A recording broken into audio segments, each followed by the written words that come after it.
our guest is Angela Getz from Made Me Mine. So first off, thank you for coming. I know Thank you so much for having me. everything you have going on, it's a ton of amazing things. So I'll give like a brief intro so they can get to know you a little bit, and then you can fill in where I might have left off. Okay. So she is the owner of Made Me Mine.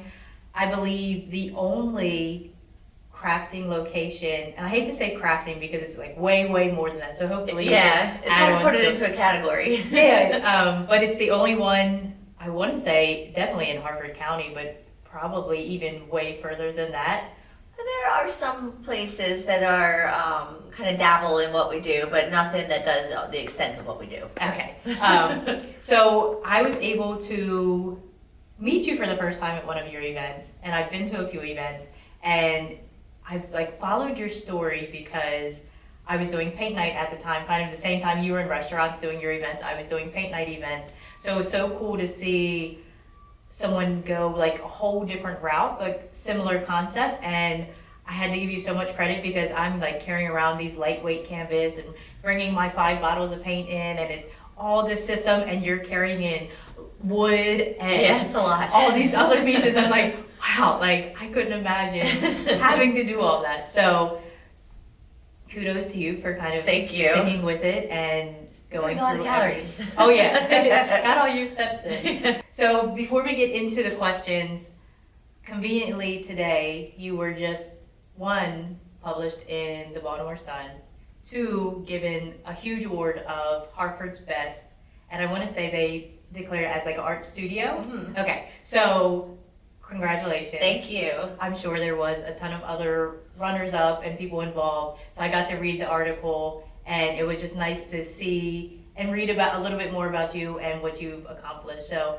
just wanted to make sure everyone knew we have Harford's Best Art Studio. The owner is here, so that's amazing and such a big accomplishment because Harford County is pretty big with a lot of different things going on. So Thank you. I'm so honored. Like, I was so surprised when I got that email. I texted Brenda, my right-hand man. Yeah. It was at like 12 o'clock at night when I got the email, and I was like, oh my God, look at this. So we were both pretty ecstatic. Good. So we'll dive right into the questions. Behind the Breakthrough was created to basically, as entrepreneurs, we're able to show via social media websites all the glamorous, fun, creative stuff that we do. But usually we don't have time to show the behind the scenes and kind of talk about what got us to these breaking points. Mm-hmm. So that's what Behind the Breakthrough is for everyone. So my first question would be, what inspired you to start your journey into entrepreneurship? So I just had this idea, and it was kind of like, I was working at McGurk's, I was bartending there, and they did paint nights there. Okay. And paint nights used to be like a big hit, a big thing that brought in a lot of people, and it was kind of starting to fizzle out. And I would have my little Etsy shop, and I would sell things on Etsy, and I just had this idea, like, what if I could do something like a paint night, but do craft night and put a little spin on it. And so I just asked the owner if I could do that there. And she said yes, and it just kind of took off from there, and then it just became a big thing. Wow. Awesome story. And like the courage to kind of put yourself out there, where I feel like sometimes it's scary because you might have been defined as, oh, I'm a bartender at McGurk's. Mm-hmm. And to kind of show someone your other side of the creativeness and then support it is like awesome. Yeah. Awesome little start to your journey. Yeah, it was nice to be allowed that opportunity to do that, and then to, I was still going to school at the time. Okay. Finishing up the ultrasound program, which was what I was expecting the route I was going to take, and then this just kind of took off, and I was like, well, I'd much rather do this than scan people on ultrasounds. Yeah. So what is one challenge that you had to face that kind of hit you? I'm sure there's 1,000. There's a million. But one actually. that might stand out where it's like, oh, I wasn't sure if I was going to overcome this one. I would definitely say the number one challenge has been trying to balance being a wife and a mom and a business owner, because you have to be everything to everybody all the time, and you always have to be on duty. You know, like you get that email from work, you got to answer it. The kids call you, they need to be at the doctor's appointment, you got to be there. The husband, that's been, and I'm still battling that, but I've come a long way of balancing all that, but that's been the hardest. I'm glad you brought that up because I think people think there's like an answer Yeah. And it's all going to balance out and it's all going to work perfect. Right. There's not enough boundaries you can set. There's not enough balance. And I wish there was like a college course on how to handle this, because that would be the first one to sign up. Well, and the hard part is customers don't always understand until you build that personal relationship. They don't always understand, like, yeah, you're my customer, but I am a person too. Right. And kids definitely don't care. Yeah. They're just like, no, it's me. Like, you figure out your other stuff. Exactly. When it's not my time. Yeah. So good for you for admitting that, because I think some people think there's like hey, just give me the rule book and I'll set my boundaries and I'll do my balance. You gotta create your own rules. And then I guess another one would be just having to balance the busy times and the slow times, because the highs are high and then the lows are low, and then you have to recognize that pattern of when the busy season is and when the slow season is, so that you can make sure that you are prepared mentally, financially, everything. Because when you're busy, you're trying to figure out how to handle all of this business, and then when you're slow, you're busy because you're trying to bring people in for the business. So like, no matter if you're busy or slow, you're always busy. Right. And then you have 2 businesses running out of your husband. Oh, right. Runs his business, so then balancing Yeah. that act into it. And I Yeah. know, like, trying to be supportive of their business, because of course my husband has his own business. Yeah. And then at the same time trying to be like, well, I got to do my stuff too. Right. So the juggling act. Yeah. Somehow we keep a smile on our face. Yep. Most of the time. So another question I have is, what do you have a like significant breakthrough moment, whether it was like just getting started, whether it was when you opened your actual studio, a significant breakthrough moment that kind of stands out for you?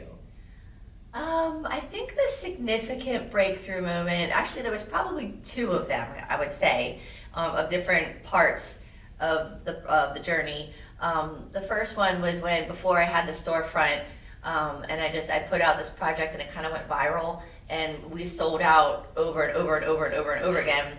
So that's what I was like, okay, well, we have this much of a following now, maybe people can come to us instead of us taking this stuff all over town. Yeah. And that's what allowed me to open the storefront. And then that was going great. Like, we opened in 2016, we doubled in 2017, we doubled in 2018, we doubled in 2019. We just kept growing. And I was like, this is awesome. So 2019, Brenda had put out this project. We had like this little contest going on at work where if you would get a bonus if you created a project that would have a sold out event. Wow. And this one kept selling out over and over and over again, just like the I Love You to the Moon and Back one that I mentioned earlier. And so that was like another breakthrough moment where I was like, wow, guys, like we're on a roll. We can open up another location. Like we can do this. And that was like where we were planning to go. And then COVID hit. So now I'm just waiting for the next breakthrough moment, which I guess the Harford's Best is a good acknowledgement that kind of head in that direction. And what a unique way to like motivate people in your organization of, giving them a chance where I think sometimes it's like, oh, you're an entrepreneur, you're the boss, you run everything. And I think the most successful entrepreneurs, it's not one person in charge. Right. I mean, of course you're in charge, of course you're the owner, but the team that rides with us really makes the biggest difference. Yeah, you got to be in there doing the dirty work right along with everybody else. Oh yeah. What's one piece of advice that you wish you would have received before getting started? I guess I wish there was a college course of how to balance it all, because it's been a lot of like sacrifices on my family's behalf, along the way that I've just had to learn over time. So I wish that I would have had some advice with all that.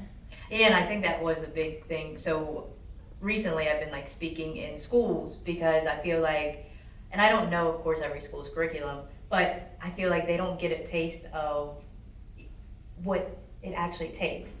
And it sounds good and it looks easy because everyone makes it look easy online. Right. And these high school students are like absorbing that information and then just thinking, oh, I'm just going to be a YouTube star tomorrow and it's just going to happen. I'm like, no, please someone tell them, like, yes, it really, really, really can happen. But at least knowing like the back end of like, hey, you're going to have to apologize a lot to your family. Yeah. Like, I'm sorry. I know yesterday we had a busy day and it was like, my son wanted our time. So it's like, all right, let's fit in around a mini golf so I can try to Yeah. feel like I'm balancing Yeah. everything. But at the same time, it's like there's no right way to do it, Yeah. and there's no manual, and everyone Yeah. can do it differently. Your children are different than my children. My Right. children.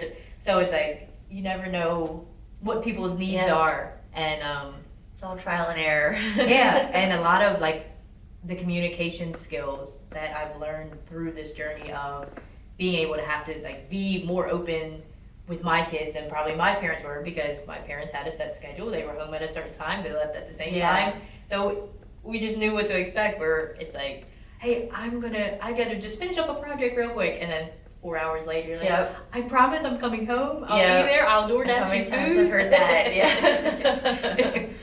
So what does 2024 look like for you and maybe mine?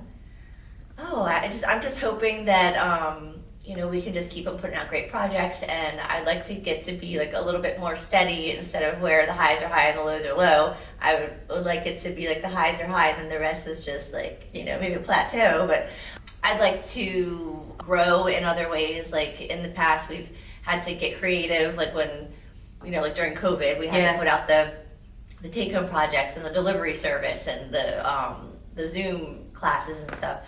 So maybe I would like to create a subscription. Yeah. Okay. Oh, that would be awesome. We've been talking about it over the years. We just haven't like pulled, the trigger on it. And people keep asking about it, and I'm like, yeah, I'm gonna get around to it. But now my kids are a little bit older and they're a little less needy, so I can focus a little bit more on things that have been put on the back burner. I think a cool thing about maybe mine, and just kind of, I'm watching from outside looking in, so it's cool to kind of I was excited to talk to you because it's like, oh, now I get to really know different things, because I'm just kind of absorbing what is being seen. And it started as a girls' night out, which is awesome, because I think we get to a certain point where it's like, okay, we're not going to college night at the bars anymore. What is there to do? Like, and you kind of created this place, and even when it was in the restaurants of now women have a place to go, they can still have their fun and then get to take something home. And the mental health aspect of it is amazing, because we get tired of being mom and business owner and pet owner and husband and wife and parent and child. So I was like, it's such a unique way of addressing mental health without addressing mental health. And then recently I've noticed that you've taken it even a step further with these, like the sports team building. And what a unique way, because I think with sports, it's like competitive. And now it's like you kind of like get to break them out of the competitiveness, and I'm sure it's still competitive who can do the best one, but it kind of relaxes them and it lets them really bond over. And that kind of happened by accident, because both of my kids my older one started volleyball first, and I was just like, oh, it would be a great team building thing if we could just everybody come here and just relax. And then I would post it on our page, and then other people were like, oh, that's a great idea, we should do a team building. And then this year we've just been having like team building events out the wazoo, so I'm like, okay, this is like another avenue that I'm glad to grew upon itself. And I think the other thing that I like really admire is it's not like a step and repeat thing where it's like, okay, I have these 5 projects, this is what you do, and if you get bored of it, so be it. It seems like every other day you're like, I tried something new, look at this, I tried something, and it's so awesome to like see you kind of like living in your creativity, but then sharing it with the world to where anyone that's touched by it is able to do the exact same thing. Without having to make the mistakes that I probably made along the way to do it.